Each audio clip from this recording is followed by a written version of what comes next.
Top 10 most masculine smelling fragrances. Of course, a lot of men's fragrances nowadays have hints of vanilla bean and cotton candy and sugar cane and bubble gum. No.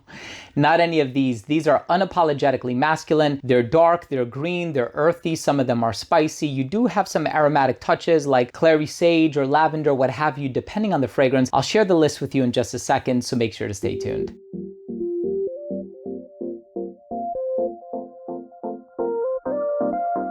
Now, before I begin today's episode and I give you my thoughts on these 10 unapologetically masculine smelling fragrances for men, I'll tell you why I think they're masculine and why I personally enjoy some of them. I do want to start the video off first by saying that if you're a fan of fragrance related content, and of course, if you love smelling your best, hit subscribe, hit the bell, and give this video a thumbs up for the algorithm. It would really mean a lot to me. So the first one that I want to talk about by Christian Dior is Sauvage Elixir.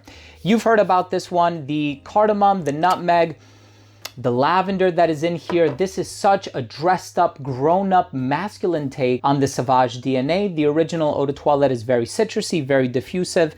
This masculinizes it in a very significant way. It's a very sort of grown up iteration of the original. And then of course, the niche counterpart to that would be Apex, or I opt for Apex Parfum by Roja Parfum. This is the stronger concentration of the two, incredible longevity. You can't go wrong wearing that one. Now, if you want something with a touch of citrus in it, go with Versace L'Homme. Now, a lot of people really like Versace the Dreamer.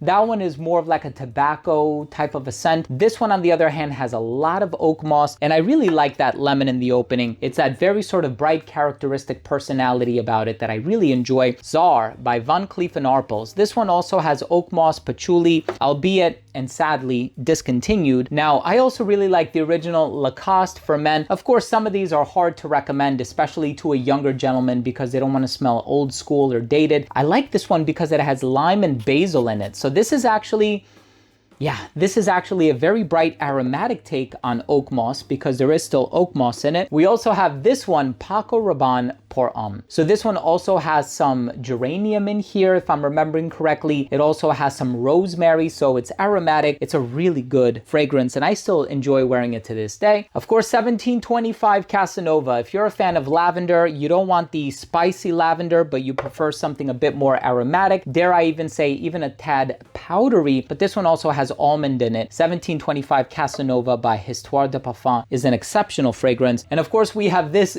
gem.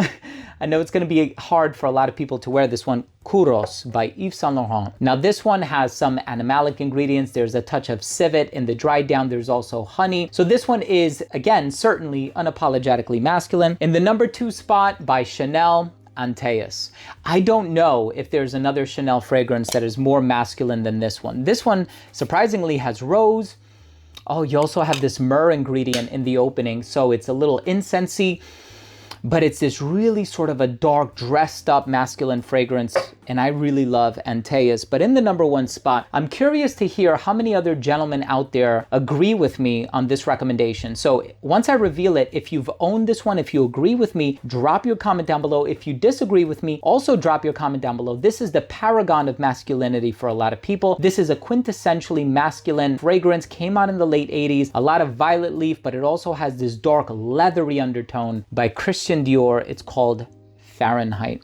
I'm sorry, no Drakkar Noir in this list, although it could certainly be in a part 2. Perhaps I will do a part 2. So let me know, what do you think of this list? Do you agree, disagree? I always love the interaction. Drop your comment down below. And if you took anything of value from today's episode, please do consider supporting the channel by clicking subscribe, hitting the bell, and giving this video a thumbs up. It would really mean a lot. Thanks again for watching. Love you all, and we'll see you tomorrow with a new episode. Bye.